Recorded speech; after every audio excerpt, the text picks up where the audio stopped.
सन्निपात ज्वर. सामान्य सन्निपात लक्षणे. क्षणात अंगाचा दाह व दुसऱ्या क्षणी दाह कमी होऊन थंडी वाटणे, हाडे, हाडांचे सांधे, डोके ह्यात वेदना, डोळे अश्रुपूर्ण, लालसर आणि ताट वटारलेले किंवा तारवटलेले, खोल गेलेले, चकणेपणाची झांग, त्यावर असलेले डोळे, डोळे फिरविणे, पांढरे होणे, कानात अनेक प्रकारचे आवाज होऊन ठणका लागणे, घशात कुसे टोचल्यासारखी वेदना होणे, काटे उत्पन्न झाल्यासारखे होणे, घसा धरणे, डोळ्यांवर झापड, तंद्रा, वारंवार बेशुद्धी उत्पन्न होऊन वेडावल्यासारखे करणे, असंबद्ध बडबड, प्रलाप, कोरडा आमदायक खोकला, श्वास, अरुची, वारंवार चक्कर येणे, जिभेवर काळसर, पिवळसर लव, कडा, तांबडा लाल, गायीच्या जिभेसारखी खरखरती जीभ, red tip, yellow fur coated, black tongue, अतिशय गळून गेल्यासारखे होणे, रक्तमिश्रित कफाचे बेडके व रक्तमिश्रित पित्ताची वांती होणे, थुंकीवाटे रक्त पडणे, मस्तक सारखे डोलावणे, भयंकर तहान, झोप नसणे, हृदयात पीडा होणे, घाम न येणे, मूत्रोत्पत्ती कमी होणे, शौचास साफ न होणे किंबहुना अगदी कमी होणे, फार वेळ लागणे, अंग फुलल्यासारखे होणे, कृशत्व नसणे, गळ्यात गुरगुर असा शब्द होणे किंवा पारव्यासारखे घुमणे, अंगावर गांधी उठणे, काळी मंडले किंवा लाल गांधी उठणे, इतर प्रकारची मंडले उठणे, चकंदळी उठणे, बोलता न येणे, तोंड, नाक, कान ह्यात फोड उठणे, ते पिकणे, तोंड येणे, पोट जड व गुबारा धरल्यासारखे होणे आणि दोषांचा पाक फार दिवसांनी होणे ही सन्निपात ज्वराची लक्षणे होत. आजला 6 सन्निपात स्पष्टपणे दिसतात. सन्निपातिक दोष समुच्चय, दोष-दुष्य संयोग ह्यांचा विशिष्ट स्थान संश्रय ह्यात दिसतो. त्याचप्रमाणे विशिष्ट रोगजंतूंचा यात निमित्त कारणच्या दृष्टीने अनुबंध दिसतो. त्या एकंदर विशिष्ट कारणामुळे सन्निपाताचे वर्गीकरण करून चिकित्साक्रम देणे सोयीचे वाटते आणि म्हणून तसे वर्गीकरण करून येथे नावे दिली आहेत. सन्निपातात तिन्ही दोष प्रकुपित झालेले असतात. वायू, पित्त, कफ हे परस्पर विरुद्ध गुणाचे आहेत. मग त्रिदोषांच्या समभूय समुत्थानाने सन्निपातिक ज्वर कसा उत्पन्न होतो ह्यांचे समाधान अनेक पूर्वाचार्यांनी त्यावेळच्या शास्त्रवाडीस अनुसरून केले आहे. दोष सहज असून ते सात्म्यही असतात. त्यामुळे नागास त्याचे विष जसे बाधत नाही, तसे दोषांचे परस्पर विरुद्ध धर्म एकमेकास बाधक होत नाहीत. दोषांच्या उपघातांनी विकारही उत्पन्न होत नाहीत असे नाही. दैव व दोष स्वभाव यांच्या योगाने विरुद्ध गुणात्मक वातादी दोषात परस्पर उपघात होत नाही. यापेक्षा आणखी एक प्रबळ घटना ह्यात घडत असते. परस्पर विरुद्ध गुणात्मक वातादी दोषात विकृती विषम समवायाने अर्थात तिन्ही दोषांच्या समूर्च्छनेने अगदी स्वतंत्र असे विशिष्ट सेंद्रिय विजातीय द्रव्य उत्पन्न होते आणि ते द्रव्य सन्निपातिक दुष्य संयोगाने विशिष्ट कार्यकारी बनते. ज्याप्रमाणे जडद्रव्य संयोग समूर्च्छनेने तिसरेच विजातीय विलक्षण निराळ्याच गुणांचे द्रव्य तयार होते, त्याचप्रमाणे सेंद्रिय सचेतन द्रव्याच्या समूर्च्छनेने केमिकल बायोकेमिकल ॲक्शन तिसरेच विजातीय विलक्षण निराळ्याच गुणांचे द्रव्य तयार होते. हेच सन्निपातिक ज्वर कारण असू शकेल. असे असल्याने परस्पर विरुद्ध गुणांच्या उपघाताचा संबंधच राहत नाही. अर्थात हे द्रव्य एकच प्रकारचे असणार नाही. जंतुज सेंद्रिय विषांच्या संयोगाने ह्यात ही विविधता येणारच. येथे दिलेली सन्निपातिक ज्वराची सर्वसामान्यतः सर्वच सन्निपातात आढळणारी लक्षणे होत. त्याची वर्गवारी लावून निवड करावी लागते. श्लेष्मक सन्निपात हा एक अतितीव्र सन्निपातिक ज्वर आहे. यात विशिष्ट रोगजंतू व तज्जन्य सेंद्रिय विषारे सन्निपातिक दोषज द्रव्याबरोबर रोगकारण म्हणून आढळतात. दोष सेंद्रिय विषारे फुफ्फुसांत जाऊन त्यांचा आश्रय घेतात. म्हणून स्थानसंश्रयाच्या दृष्टीने ह्या रोगात फुफ्फुसे हे स्थान मुख्यतः दुष्ट होते. यात फुफ्फुसांचा शोथ इन्फ्लेमेटरी कंडिशन असतो आणि फुफ्फुस घट्ट बनते. फुफ्फुसातील बराच मोठा खंडच्या खंड शोथजुष्ट व घट्ट बनतो किंवा सर्वांच्या सर्व फुफ्फुस बिघडते, तेव्हा त्यास श्लेष्मक म्हणतात. आणि जेव्हा शोथ व तज्जन्य काठिण्य लहान लहान खंडशः आढळते, तेव्हा त्यास श्वसनक म्हणतात. हे खंड फार लहान लहान असतात. एक एका फुफ्फुसात तर दुसरा दुसऱ्या फुफ्फुसात असतो. हा विकार लहान मुले व म्हातारी माणसे यांना अधिक प्रमाणात होतो. हिवाळ्यातील फडाग्याची थंडी व वसंतारंभीच्या दिवसातील हवेमुळे हा विकार उद्भवल्याचे आढळते. दारूवाजात हा विकार कोणत्याही ऋतूत होण्याचा संभव असतो. या रोगास न्यूमोकोकस ह्या रोगजंतूच्या अनेक जाती कारणीभूत होतात.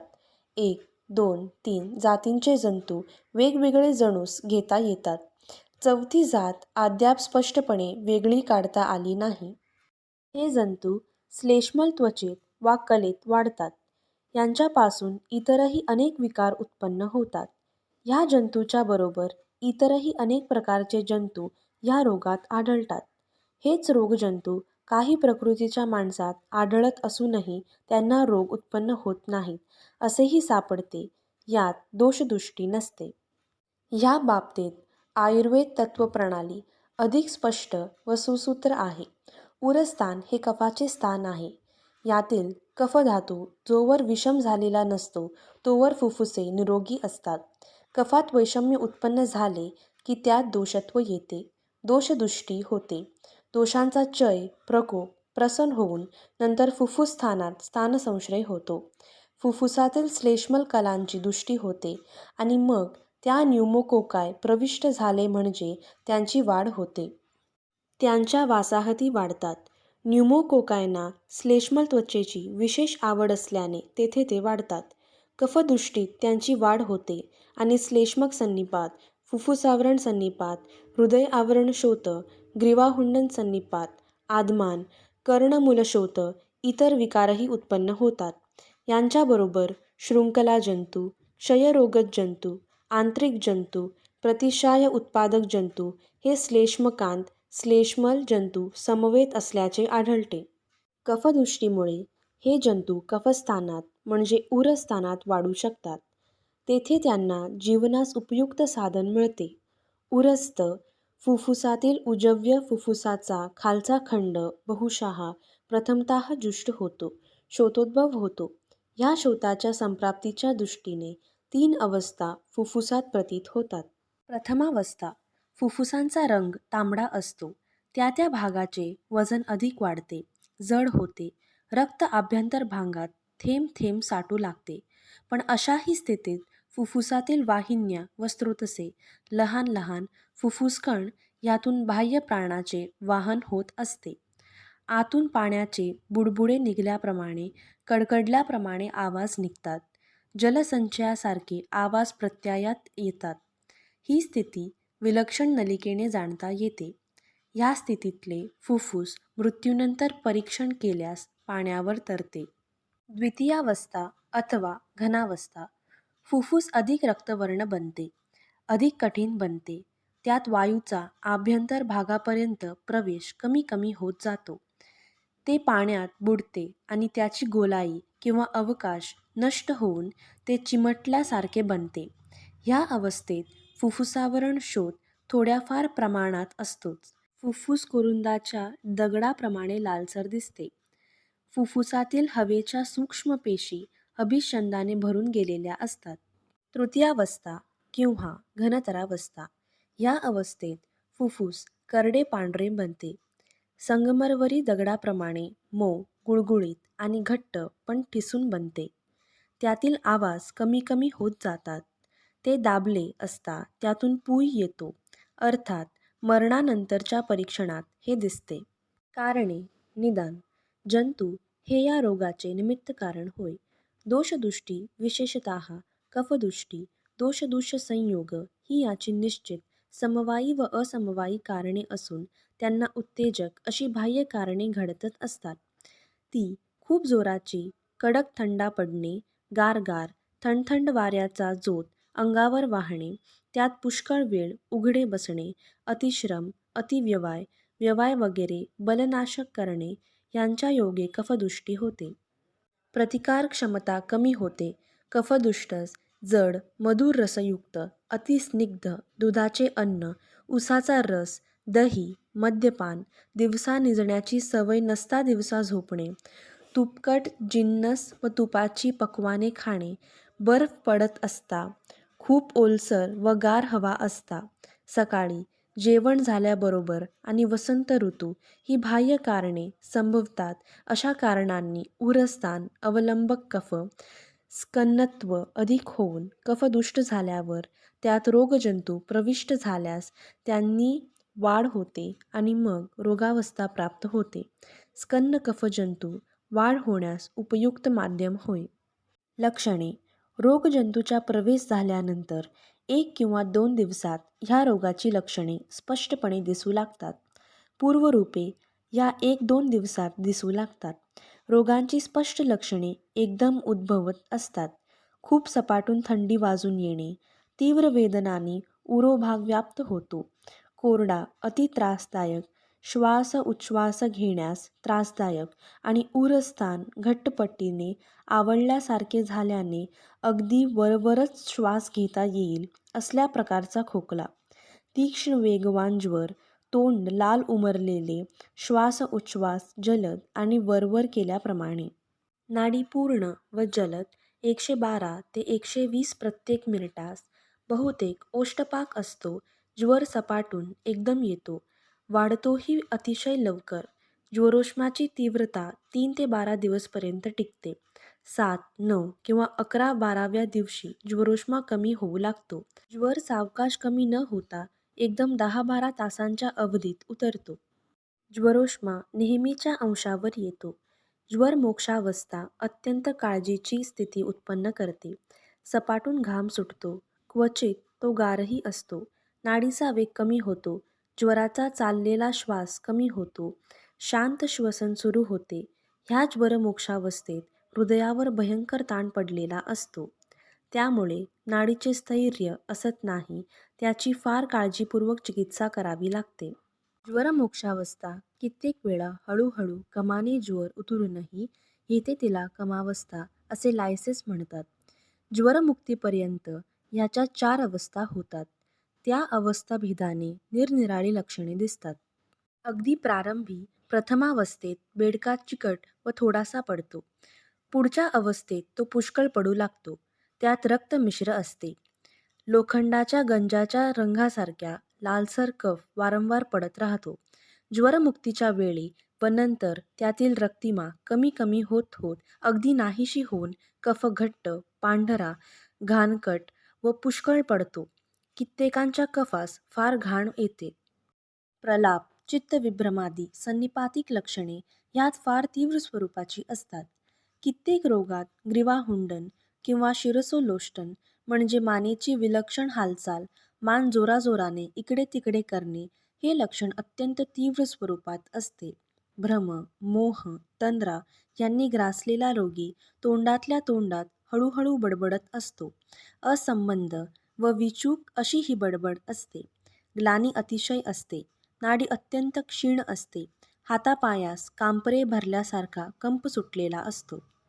दर्शन परीक्षेत श्वासोच्छ्वास जोराने चाललेला, नाकपुड्या फेंदारलेल्या असून ज्या बाजून दृष्टी असते त्या बाजूचा छातीचा भाग पूर्णपणे फुलणे अशक्य झाल्यामुळे अर्धवटच छाती फुलल्यासारखी, त्यामुळे श्वासवेग वाढलेला ही लक्षणे आढळतात.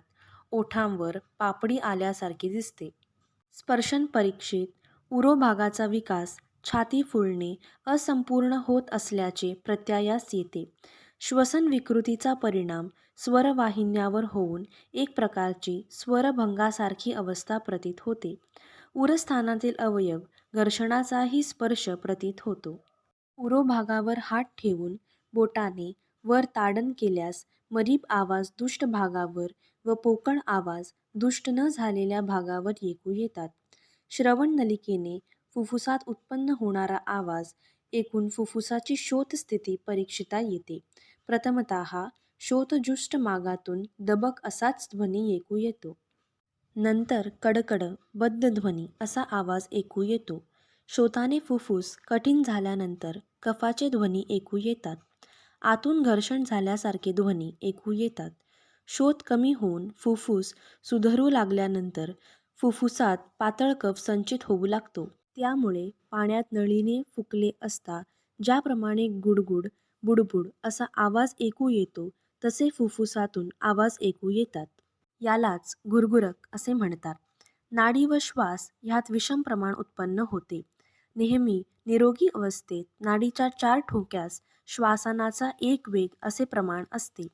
ह्या सन्निपातात 3 नाडी ठोके व 1 श्वसन वेग किंवा 2 नाडी ठोक्यास 1 श्वसन असे विषम प्रमाण आढळते.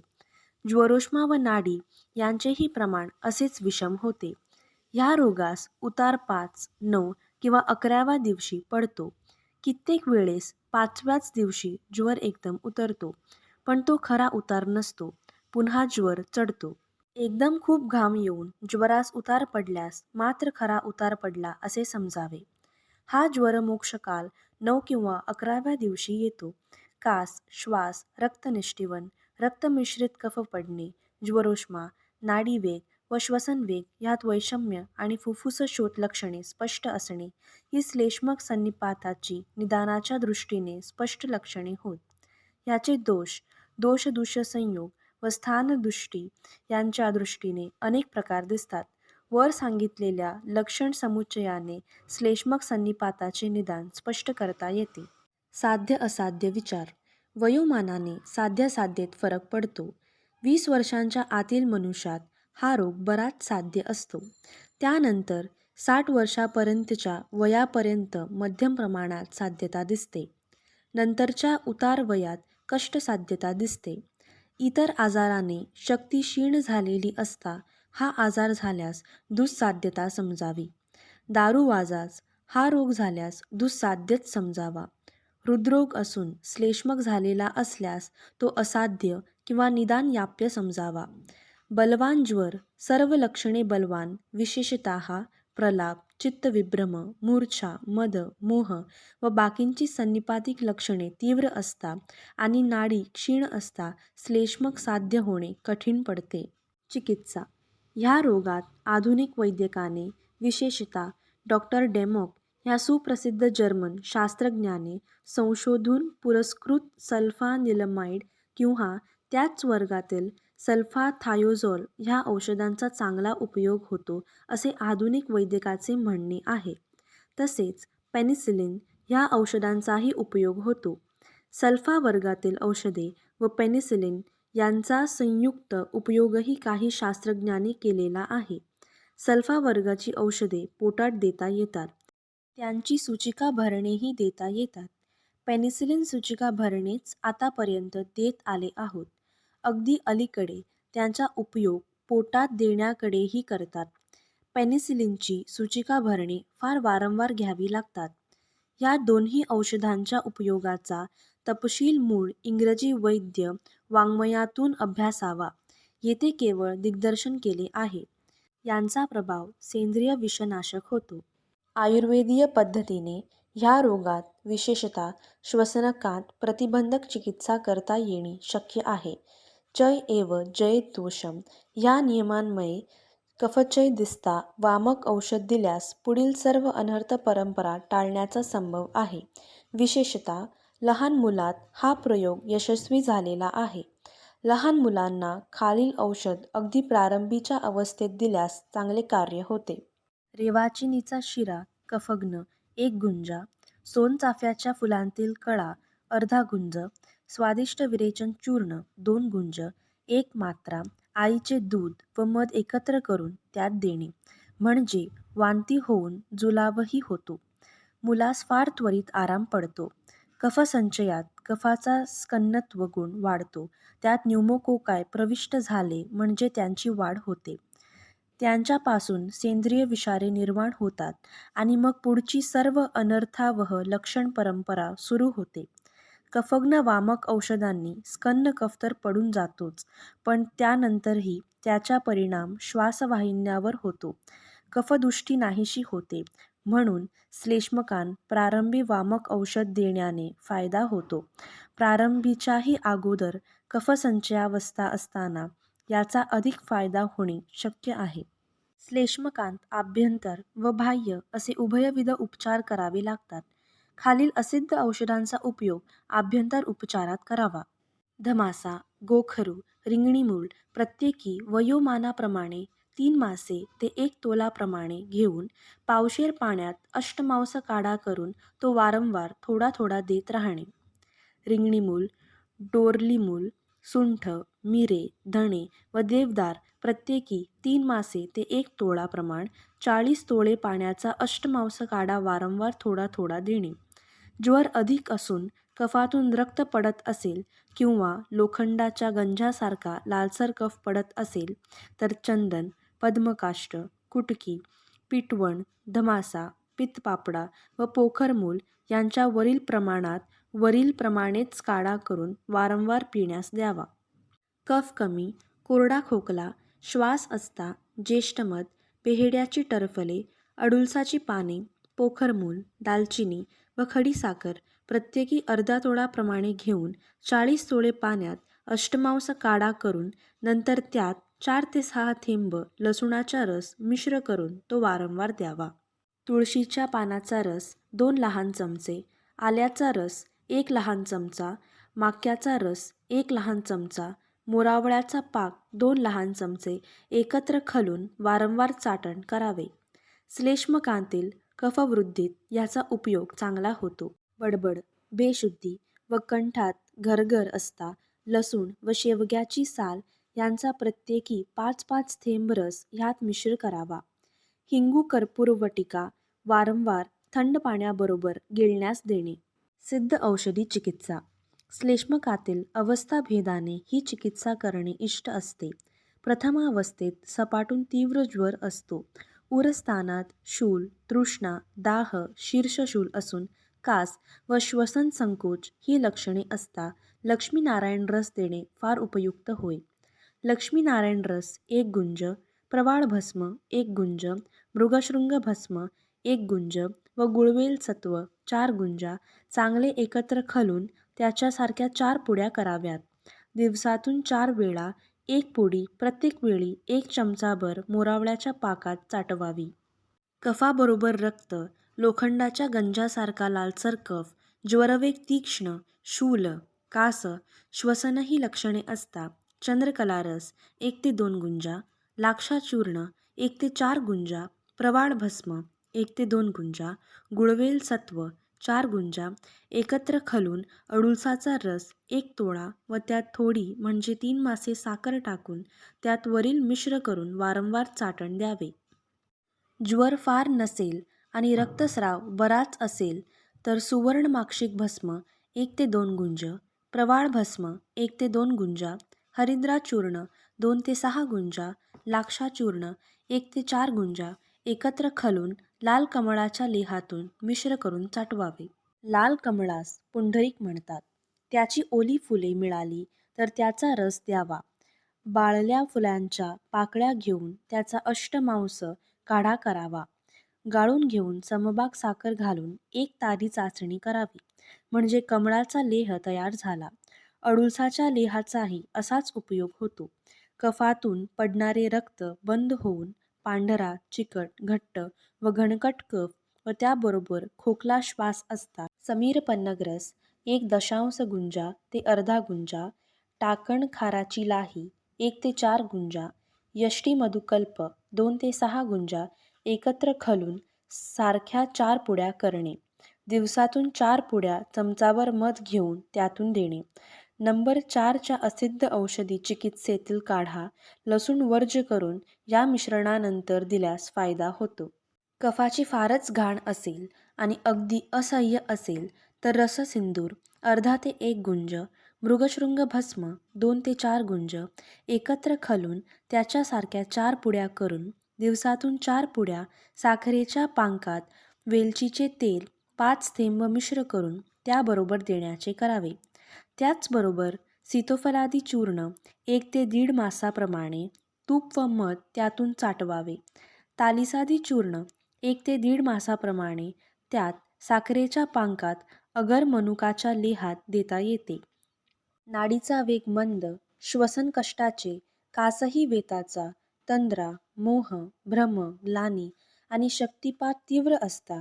लक्ष्मीविलास घुटे. नारदीय लक्ष्मीविलास 1 ते 2 गुंज प्रमाणाने तुळशीचा रस व मध ह्यातून वारंवार चाटवावा. तुळशीचा रस 1 चहाचा चमचा व तितकाच मध मिश्र करून त्यात लक्ष्मीविलास गुटी उगाळून अगर बारीक करून चाटविणे हे औषध हृद्य आहे. नाडीचा वेग व मर्दारपणा टिकविणारे असून कफग्नही आहे. लक्ष्मीविलास गुटी हे श्लेष्मकांत विशेष प्रभावी व कार्यकारी औषध असल्याने याचा ह्या रोगातील तिन्ही अवस्थांतून विशेषतः शक्तिपातावस्थेत चांगला उपयोग होतो.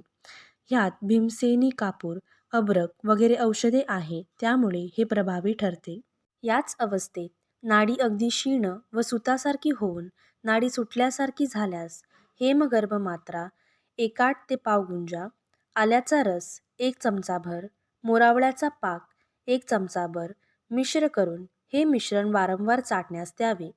नाडी अशीच व त्याबरोबर हृदशूल व शक्तिपात असता त्रैलोक्य चिंतामणी रस 1/8 ते पाव गुंजा, तुळशीचा रस 1 चमचाभर, मध 1 चमचाभर एकत्र करून वारंवार चाटण्यास द्यावे. याचा उपयोग हृद्य म्हणूनही चांगला होतो. श्लेष्मकांतच चित्तविभ्रम, प्रलाप, मोह, मूर्छा असून तोंडातल्या तोंडात बडबड, असंमत काहीतरी बोलणे, शब्दही बरोबर न उमगणे ही लक्षणे असता महावातविध्वंस रस पाव ते 1 गुंजा, माक्याचा रस 1 चमचाभर, मोरावळ्याचा पाक 1 चमचाभर एकत्र घालून त्याचे वारंवार चाटण द्यावे. सल्फा वर्गातील औषधे अथवा पेनिसिलिन यांनी सेंद्रिय विषारांचे तीव्रत्व नाहीसे होते. जंतूची वाढही होत नाही, पण जंतू व त्याची सेंद्रिय विषारे ह्यांनी अवयव समूहावर केलेला परिणाम असतोच. एवढ्याकरिता आयुर्वेदीय चिकित्सा करणे अधिक श्रेयस्कर असते. सल्फा वर्गाच्या औषधांचा परिणाम काही रोगावर मुळीच होत नाही. त्याचकरिता पेनिसिलिन घ्यावे लागते, परंतु ते वेळेवारी मिळणे आणि त्याचा उपचार सारखा होत राहणे यावर त्याची यशस्वीता अवलंबून असते. त्याही प्रकारात आयुर्वेदीय चिकित्सा अवलंब केल्यास फायदा होतो. सल्फा वर्गाच्या औषधांचा अनिष्ट परिणाम हृदय व वृक, मूत्रपिंड यावर होतो. ती भानगड आयुर्वेदीय चिकित्सेत नाही. सर्वसामान्य चिकित्सा. मोकळ्या, स्वच्छ व भरपूर हवेच्या जागी झोपवावे. वाऱ्याच्या झोत अंगावर जाणार नाही अशी काळजी घ्यावी. झोपलेल्या ठिकाणी हवा गरम असावी. रोग्यास भरपूर विश्रांती मिळू द्यावी. त्यास विनाकारण श्रम देऊ नये. त्याच्या छातीवर गरम गरम उपनाह पोटीस बांधावा आणि नंतरही गरम कपडा सादोदित वेष्टिलेला असावा. जवस बारीक कुटून त्याचे पीठ उकळत्या पाण्यात शिजवून त्याचे पोटीस फडक्यावर पसरून ते फडके छातीवर बांधावे. कांदा किसून त्यात खोवे मिसळून त्याने गरम गरम शेकणे.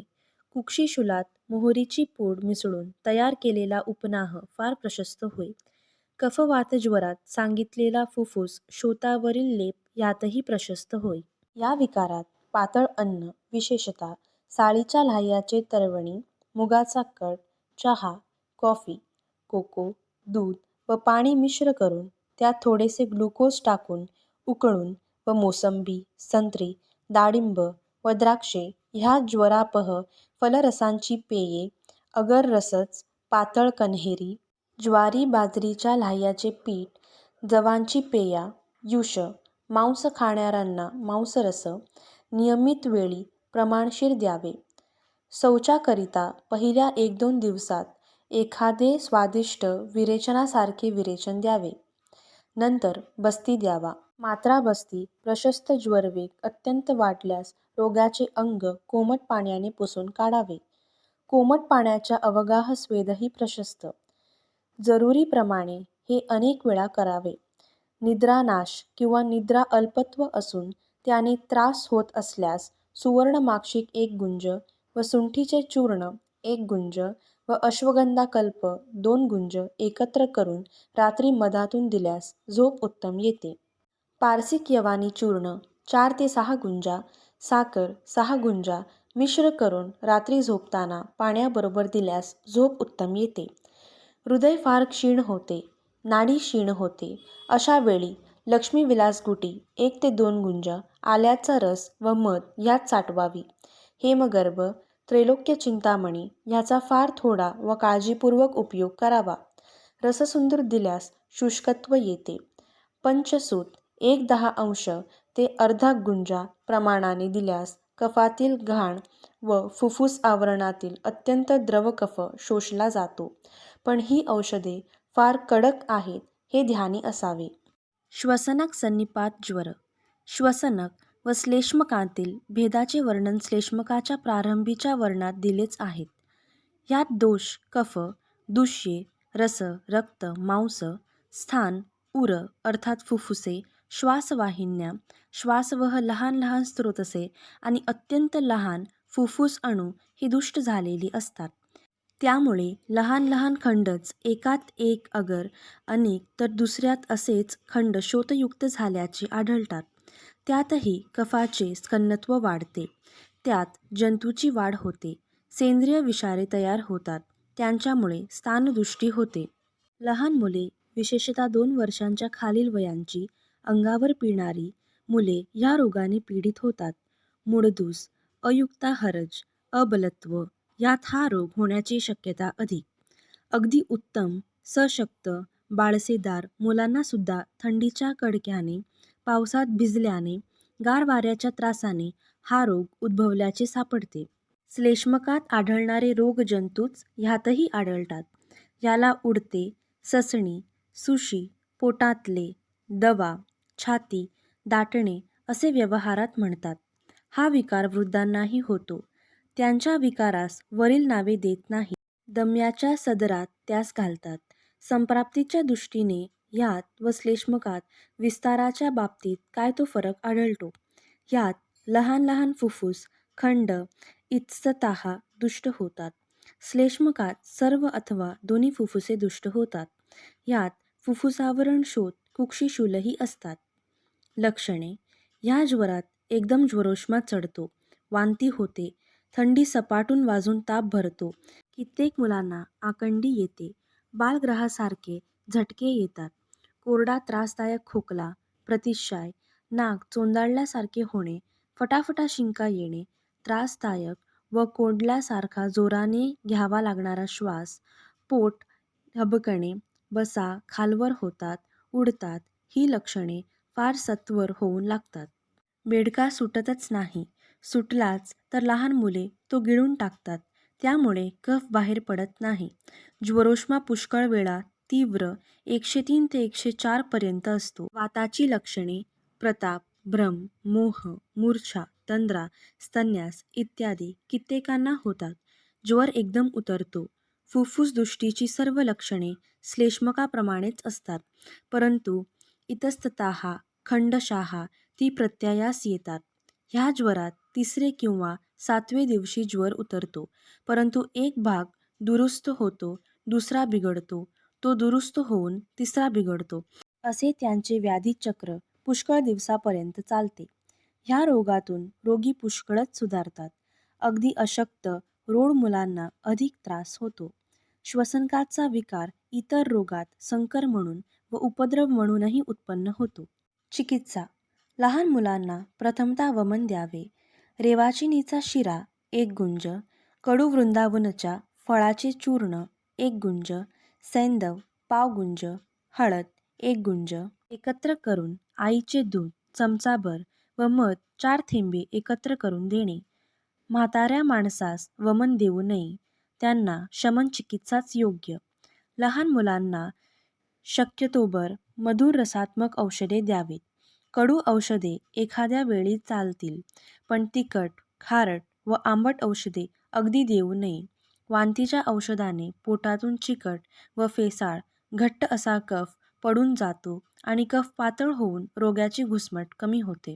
नंतर ज्येष्ठमध 3 मासे, बेहड्याची टरफले 111 मासा, अडुळसाचा पाने 2 आणि वेखंड 1 मासा, खडीसाखर 3 मासे यांच्या अष्टमांश काढा 20 तोळे पाण्यात करावा. तो काढा गाळून घेऊन त्यात द्राक्षारिष्ट 6 मासे घालावे. ह्या मिश्रणापैकी अर्धा लहान चमचाभर औषध दर 2-2 तासाने पाजावे. म्हणजे कफ सुटून कास, श्वास, घुसमट ही लक्षणे प्रशम पावतात. म्हाताऱ्या किंवा मोठ्या माणसात 5 तोळे पुनर्नवा मूल, 10 तोळे रिंगणी मूल, 5 तोळे भारंग मूल, 10 तोळे ज्येष्ठ मध, 1 तोळा रुईच्या बारीक मुलाची साल ताजी, 31 मुळे औषधात, 244 तोळे पाणी घालून 60 तोळे काढा शिजवून उतरावा. काढा गाळून घेऊन त्यात 30 तोळे साखर, 30 तोळे अडुळसाचा रस, 10 तोळे आल्याचा रस मिश्र करून 130 तोळे मिश्रण तयार करावे. यात खजुराच्या 4 बिया आतील आठ्या काढून टाकून वरचा मऊच मग कोळून मिश्र करावा. हे मिश्रण चांगले बच्च घट लावून बाटलीत भरून ठेवावे. 8 दिवसात चांगले औषध टिकाऊ तयार होते. ते गाळून घेऊन एक मध्यम चमचाभर औषध 4 चमचे गरम पाण्यातून दिवसातून 2 अगर 3 वेळा दिल्यास श्वसनकातील श्वास, कास, सोसणी, पोटाची हावक आणि घुसमट फार लवकर कमी होते. याने फुफ्फुसातील शोथही लवकर कमी होतो. हे औषध आयुर्वेदाश्रमात आयते तयार मिळते. याचे नाव कंकारिक असे ठेवले आहे. वेखंड 5 तोळे, धणे 3 मासे व मिऱ्याची पूड 1.5 मासा पाणी 40 तोळे घालून मंदाग्नीवर अर्धा काढा शिजवून उरवावा.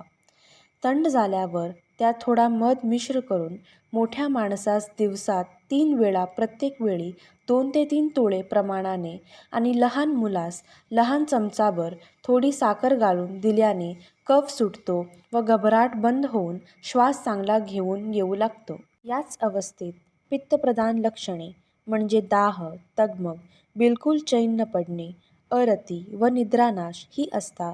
ज्येष्ठमध 2 तोळा, घणे 1 तोळा, लिंबू 1 नग कापून त्याचे तुकडे, वाळा 1 तोळा, बडीशेप 1 तोळा, रक्तचंदन 1 तोळा, वाळलेली बोरे 1 तोळा ही औषधे 80 तोळे पाण्यात उकळून अर्धांश म्हणजे 40 तोळे पाणी उरवावे.